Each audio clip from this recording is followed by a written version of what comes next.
রাজধানীর কামরাঙ্গীরচর এলাকায় একটি বাসায় ডাকাতির ঘটনায় মূল পরিকল্পনাকারী হিসেবে এক নারীসহ 4 জনকে গ্রেপ্তার করেছে পুলিশ। তাদের কাছ থেকে লুণ্ঠিত টাকা ও স্বর্ণালংকারের একটি অংশ উদ্ধার করা হয়েছে বলে জানিয়েছে পুলিশ। সকালে ডিএমপি মিডিয়া সেন্টারের সংবাদ সম্মেলনে উপপুলিশ কমিশনার মোহাম্মদ তালিবুর রহমান জানান, গত 18 জুলাই কামরাঙ্গীরচর এলাকায় একটি বাসায় ডাকাতির ঘটনার তদন্তে নেমে প্রথমে সজীব নামে একজনকে গ্রেপ্তার করা হয়।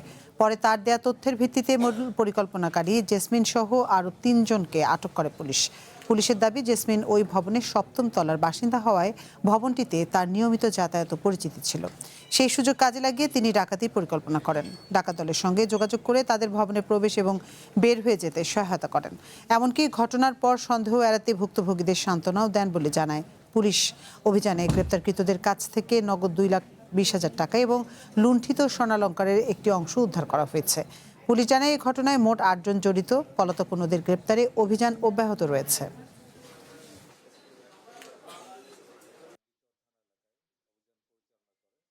এই চাঞ্চল্যকর ডাকাতির ঘটনা তদন্ত করতে গিয়ে আমরা দেখলাম পুরো ডাকাতির পরিকল্পনা, বাস্তবায়ন এবং ডাকাতি শেষ হওয়ার পর পর্যন্ত একক নেতৃত্ব সেই দিয়েছে এবং এ পর্যন্ত তাকে আমরা আজকে সকালে তার বাসায় অভিযান পরিচালনা করে গ্রেফতার করি এবং তার বাসা থেকেও নগদ 20,000 টাকা উদ্ধার করতে পেরেছি।